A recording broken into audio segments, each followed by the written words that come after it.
Hi,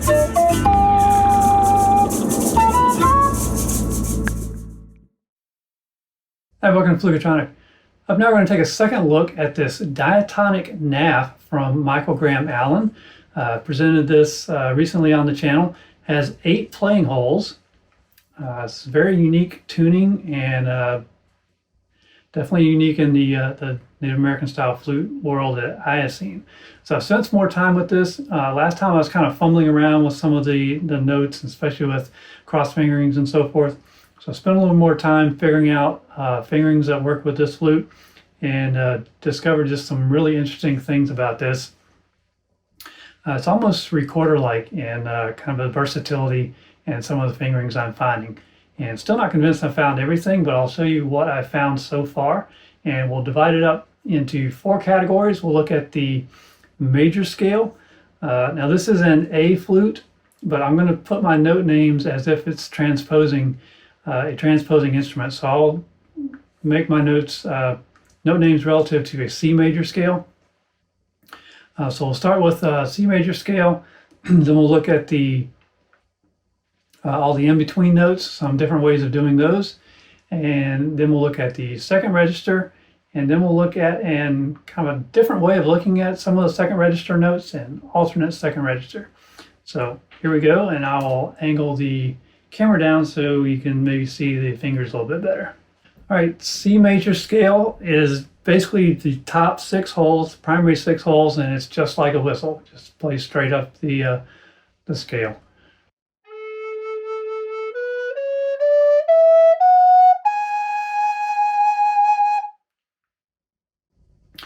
And then when you get to the top of the scale, you can open the thumb hole, and that will give you the D note.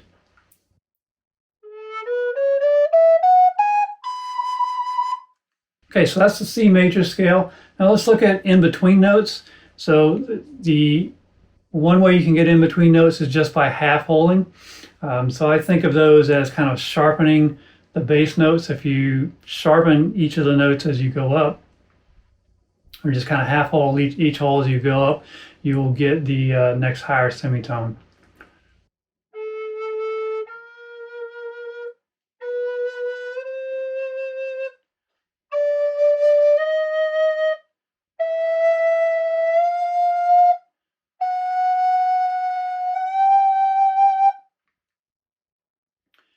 But there are also some cross fingering possibilities. First is for the low E flat. Now this one is not all that successful, but I'll show you anyway. So if I'm playing the E and try to flatten that with cross fingering,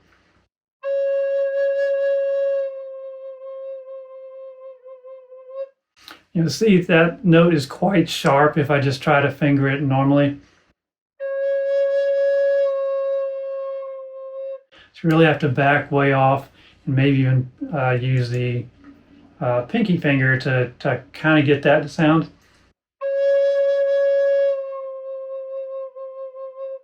So it's kind of there, but not really. But the other 3, G flat, A flat, and B flat.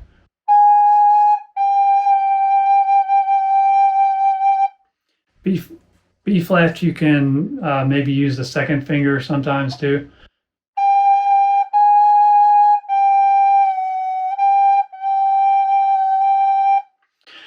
Just depends on the intonation you're going after there.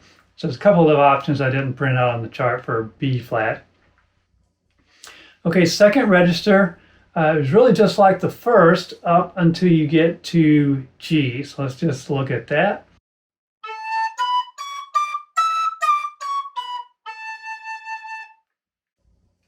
And for the second register, it kind of helps to apply a little more pressure on the thumb. Not really cracking the hole, just kind of putting a little more pressure on it. All the half holes in the second register also work.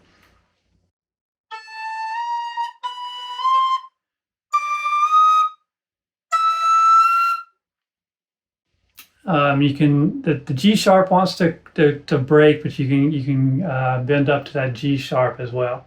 Now there's also some cross fingerings in the second register, so there is a G flat. Actually, the second part of the second register here is kind of all based around that G. So if you're going to G, you can get to G flat or F sharp. If you keep putting fingers down, you get more notes. They're not necessarily logical in order, but you can go, if you go from G to G flat and put another finger down, you actually get an A. So it kind of jumps up, it's really almost a third register.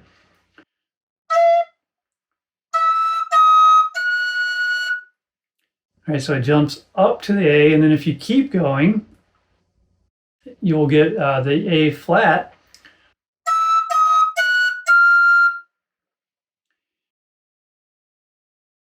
And from there, if I drop this finger, you'll actually go up to an A sharp.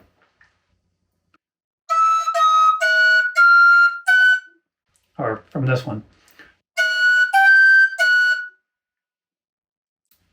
So there are fingerings for that second register, cross finger notes all the way from B up to B flat. I skipped the E flat, but let's come back to that. Okay, another way to think about this is an alternate second register. So when you're coming up from the C major scale, all holes off, all fingers off, you get the D note.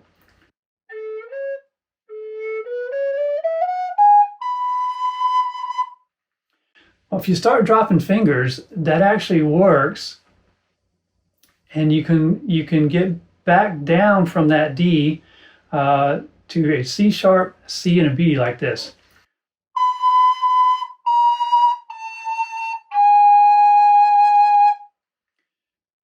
Now, if you keep dropping fingers, it again does kind of a register jump. So you get down to the B, if you drop the next one, it jumps up to an E register, and then you can keep dropping fingers and get the next four notes.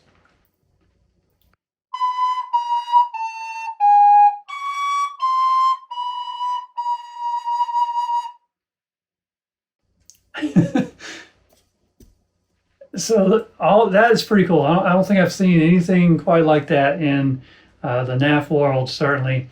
You get into recorder world, some of those third register and up into the second octave or third octave for recorder, you get very esoteric fingerings. So that's kind of what I'm finding here. So what that means is that you get really a total range that I've found so far is from a low B, so what I would call a B3, all the way up to a B flat 5, right? So almost 2 full octaves of notes are available, and of course some of them are going to be esoteric, and you have to get your muscle memory around those notes. So that is pretty fascinating. I'm wondering if anybody else has tried to replicate this kind of a style. I don't know of any. I've seen some 7-hole designs that basically do give you that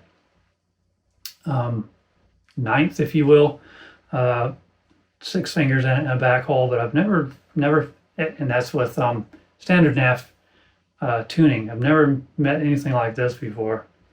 So let's do some improv today, kind of exploring some of these different note registers and things, and we'll come back with some real songs shortly in the future.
Okay, thanks for watching. Catch you next time.